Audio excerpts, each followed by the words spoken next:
Hello, and welcome everyone to Sexualization of Women in America, a podcast based on information gained from the University of Idaho College course, Women's Gender and Sexual Studies. I am your host, Ashley, along with my co-hosts, Alexis, Lily, and Claire. Throughout the podcast, we will challenge the hard discussions to promote a more inclusive and equitable society by highlighting some of the issues of sexualization of women through sports, advertising, and movies. In today's episode, we'll shed some light on an issue that has caused turmoil for many women throughout the United States, the objectification and sexualization of women. We'll discuss how these issues are entwined into the very culture of America and into various aspects of our everyday lives, unnoticed or questioned by a majority. Alexis, will you begin the discussion with sports, where the incredible achievements are often overlooked by the appearances of women athletes, from the uniforms required to wear to scrutiny of their bodies and the way they portray themselves. Alexis, what are you going to discuss for us today? The sexualization of women within sports is a multifaceted conversation. We're looking at uniforms, lack of representation within office, lack of acknowledgement of what women are saying and what they want to be focused on making public, specifically when relating to their media coverage. Looking in just 2021, we saw the Norwegian handball team file a complaint generally stating that they were uncomfortable with the uniforms that they were being forced to wear, which included a bikini bottom and bikini top, which is drastically different from what they are normally playing in and practicing in. They went on to play that game in a pair of shorts, and they got fined 150 euros each, which translate to $175 per player. This was reported by the NPR, but we have seen this within multiple cases, specifically looking at the Olympics, and just as well as women just generally not having the same accommodations or uniform options as the men have. We have made strides since the incident in 1990, where the U.S. Olympic team sponsors only made uniforms with the men in mind, leaving the women having to wear the men's old uniforms from the years prior. We can even look into today that within the offices and who's in charge of what's being presented and what's being broadcasted, as well as the lack of women within it. We can even see this going back and being discussed in 2016 at the Blog with Balls conference, where it's an annual conference where they discuss sports and what's happening within sports. And this specific conference focused on the treatment of women and the sexualization of women at this conference, with a standout quote from Julie DiCardo at the 670 The Score. The situation that disproportionately affects women shouldn't be discussed in media without the input of women at any level, meaning within office as well as within the different levels of sports. We are seeing this continuing to happen in 2023, where women are being sexualized even within Sports Illustrated, which is a well-known sports magazine that is given to many ages, that in some way pushes the idea of sexualizing women from all ages to all ages. Though uniforms itself are too short and inappropriate according to some referees and judges from the sports, at the same time the women are being forced to wear them and are broadcasted in them in the little amount of broadcasting time they have themselves, which makes up about 2% of the sports broadcasting network's coverage. Just overall, this mentality should not be applied to a woman and the capabilities of her body at an elite level, let alone at any level, to anybody. Thanks for your take on the subject. Moving forward, Lily will delve into advertising, discussing fitting the mold and looking a specific way to look like the perfect models that are in advertisements. Lily, can you give us more details on this? From an early age, men are conditioned by the advertisement media to form an unrealistic version of what a woman should look like.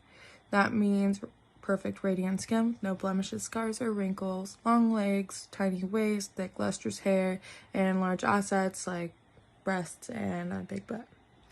Women from an early age are also programmed by these false ideals and will do anything to fit into that Barbie doll mold, which is literally impossible to fit into. These standards create unnecessary pressure on women, and on the other hand, allows men to see the opposite gender as sexual objects because of what they've grown up seeing in advertisements and magazines, on TV, billboards, and more. People often do not realize or remember that nobody is perfect. Models shown in advertisements are a product of being in a makeup chair for hours and days of Photoshop, according to Michael Suggett from Media Marketing. The main takeaway from these objectifying and provocative advertisements should not be thoughts of, I want to look like that, or I want a woman who has all those features. But the reality is that the goal of the companies selling a product or service is that exactly because sex sells.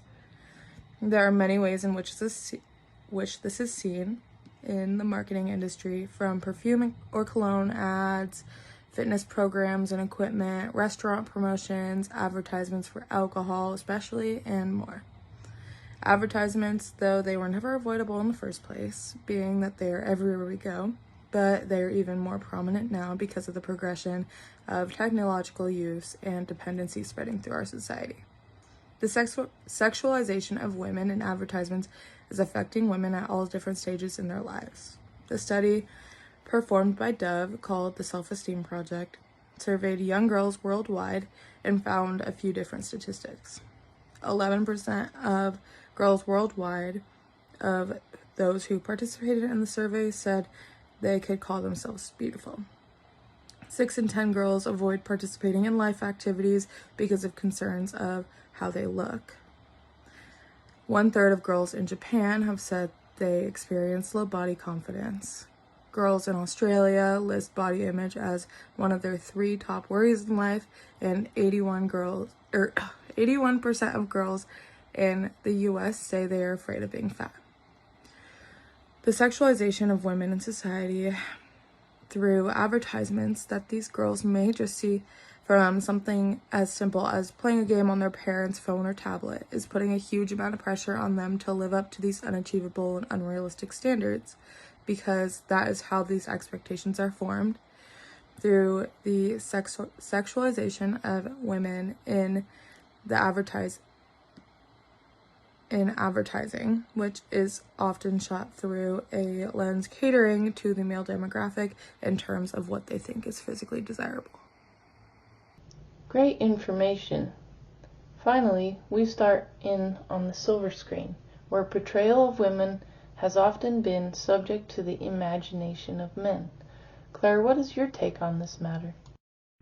Hi everyone. So as we all know, movies are a very powerful form of media that can shape our perceptions of the world around us. Unfortunately, many movies today continue to perpetrate harmful stereotypes about women and their bodies. One of the most common ways in which women are sexualized in movies is through the male gaze. This means that the camera often lingers on women's bodies in a way that is designed to be appealing to male viewers, rather than focusing on their personalities or their experiences. Women are also often portrayed as sexual objects rather than as full, complex human beings. They're shown wearing revealing clothing, engaging in sexual acts, or honestly simply existing as eye candy for male characters. This kind of sexualization is very harmful for many reasons. For one, it gives off the idea that women's bodies exist for the pleasure of men rather than for their own purposes. It also reinforces harmful gender roles and stereotypes, which can limit women's opportunities. Furthermore, the sexualization of women in movies can have real-world consequences too. It can contribute to a culture of objectification and harassment in which women are viewed as objects to be consumed rather than as individuals with their own thoughts and feelings. It can also lead to a normalization of sexual violence in which women's boundaries and consent are not respected.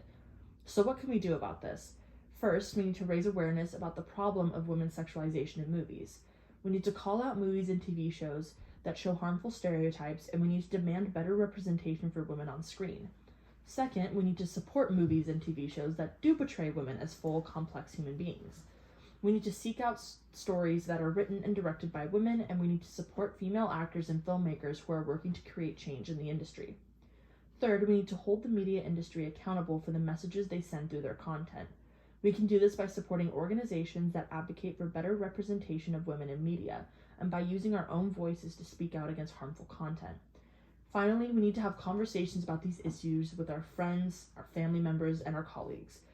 We need to challenge harmful stereotypes and beliefs wherever we encounter them, and we need to work to create a more just and equitable world for all women. In closing, I want to leave you with a quote from the feminist writer Bell Hooks.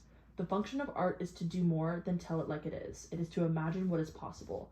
So let's all work together to imagine a world where women are not sexualized or objectified, but are instead valued for their full humanity and potential." Throughout the interviews, frustrating discussions, and captivating stories, we aim to ignite the flame for dialogue that inspires change and encourages women to demand respect and be liberated from always being objectified through the thinking of sexualization being the norm and what we should strive to be or become. We as American women can break the stereotype by challenging others' naivety and having the difficult conversations to inspire an inclusive society. Thanks everyone for joining us.